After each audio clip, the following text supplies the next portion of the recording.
নবী সাল্লাল্লাহু আলাইহি সাল্লামের ভবিষ্যৎবাণীর মধ্যে একটা হাদিস আছে। হাদিসটাই বলা হয়েছে, নবী সাল্লাল্লাহু আলাইহি সাল্লাম বলছেন, কিয়ামত ততক্ষণ পর্যন্ত সংঘটিত হবে না যতক্ষণ পর্যন্ত না আরবের মরুভূমিতে নদী নালা এবং গাছ, সবুজ গাছপালা দিয়ে সজ্জিত হয়।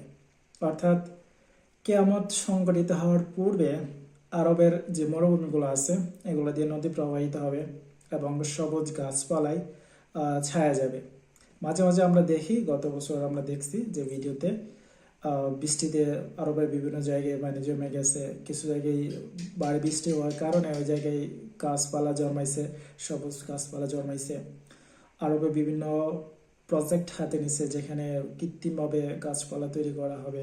তো নবী সাল্লাল্লাহু সাল্লামের ভবিষ্যৎবাণীগুলোর মধ্যে এটা হচ্ছে একটা ভবিষ্যৎবাণী কিয়ামতের লক্ষণের, যে আরবের মরুভূমি দিয়ে নদী প্রবাহিত হবে এবং সবুজ গাছপালা জন্মাবে। নর্মালি বেশিরভাগ হাদিসই কোরআনের বিরোধী হয়, হাদিসগুলো লজিক্যালি হয় না।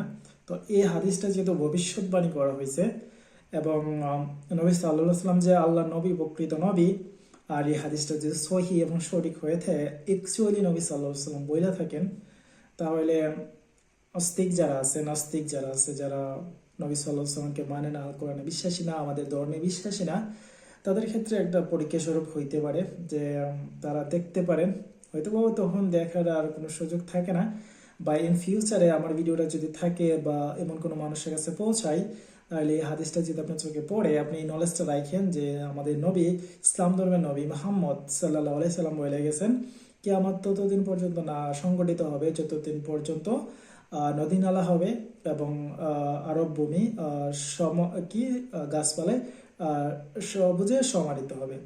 তো ওই সময় নবী সাল্লাল্লাহু আলাইহি ওয়াসাল্লামের সময় থেকে এটা ভবিষ্যৎবাণী করাটা খুবই ডিফিকাল্ট। আরবে নদী নালা প্রবাহিত হবে এবং সবুজ গাছ হবে, এই ভবিষ্যৎবাণী করাটা সো ডিফিকাল্ট। তো নবী সাল্লাল্লাহু আলাইহি ওয়াসাল্লাম যেহেতু ওই সময় এই ভবিষ্যৎবাণীটা করে গেছে, তো ইন ফিউচারে আসলে বোঝা যাবে নবী সাল্লাল্লাহু আলাইহি ওয়াসাল্লাম সঠিক ছিল কিনা, সেটা যাচাই করতে পারবে। তবে এটা প্রুফ হোক আর না হোক, আমি বিশ্বাস করি আমাদের নবী মুহাম্মদ সাল্লাল্লাহু আলাইহি সাল্লাম আল্লাহ নবী, আল কোরআন নবী সাল্লাল্লাহু আলাইহি সাল্লামের উপর অবতীর্ণ হয়েছে। ঠিক আছে, আর আল কোরআন হচ্ছে ইসলামের ধর্মগ্রন্থ, আর আমাদের আল কোরআনের অনুসারেই চলা উচিত। আল কোরআনে অসংখ্য জিনিস আছে, মানুষের জীবন বিধান আছে, যা চলার জন্য প্রয়োজন সমস্ত কিছু আছে এবং ইন ডিটেলস সব কিছু বর্ণনা করা আছে। সো সবাই আল কোরআন পড়েন।